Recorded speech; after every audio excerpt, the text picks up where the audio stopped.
خب بریم سراغ تموم کردن نورپردازی استودیو و برای امروز من سافت خریدم و خیلی تشکر میکنم از شرکت چاپار که بسته رو سریع رسون به دستم. تقریبا یه روز طول کشید و مجبور بودم داخل بسته رو باز کنم، چون زمانی که خواستم امضا بکنم باید نگاه میکردم که بسته سالم و کامل باشه. پس بریم محتویات داخل بسته رو ببینیم. بریم اول سراغ کارتونا. یه کارتون، دو تا کارتون، پایه‌ها و پایه‌های اصلی که یکیش این هم دوم. برید دونه باز کنیم سراغ کارتون. خب منبع نوره، یکیش نور کنار، این هم یه منبع نور دیگه. بریم سراغ بعدی، سراغ این کیسه ها که خب این چه چیزی داره.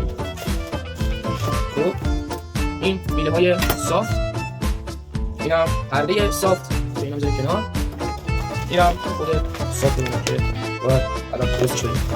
اینه که بستم فکر کنم همون باشه. این بستم همون. بریم سراغ پایه ها. یکیش این هم دومی که خداوکیلی از نظر جنس از اون پایه این رینگ لایتی که اینجاست خیلی بهتره. یعنی اگه دو تا پایه بزرگ کنم دیگه اون آشغال واقعا، چون جنس خیلی خوبی داره. تمام اینو فلز آلومینیوم چیزی ولی جنسش خیلی بهتر از پایه رینگ لایت. حالا بریم سرمشون کنیم. اول پایه ها رو نصب کنم.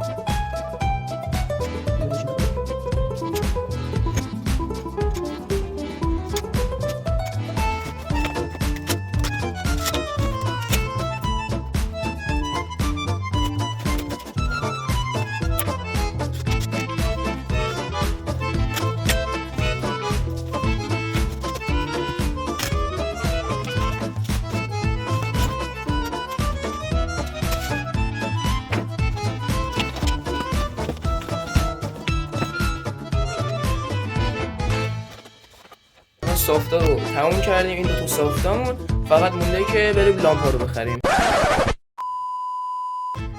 خب تقریبا خرید این لامپا یک هفته طول کشید و شاید از نظر شما معلوم نباشه ولی درست کردن این ویدیو 2 دقیقه تقریبا یک هفته کشید، بخاطر اینکه مردم پنجشنبه ریختن بیرون و کل مغازه بسته بود تا الان. و الان سافتا آماده است، همه جوشون میزونه.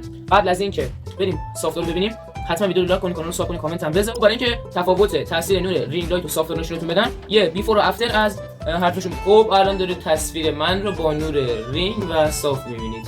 میشه دیدید خیلی تفاوتی زیاده و تازه این 50% نیروی سافت بود و الان اگه روی 100% بذاریم کلا بک‌گراند سفید میشه و خیلی نور بیشتری میده. و الان بریم که 100% قدرت نور سافت رو ببینید. این تصویر من رو با 50 و 100% نور سافت باکس ها می‌بینید.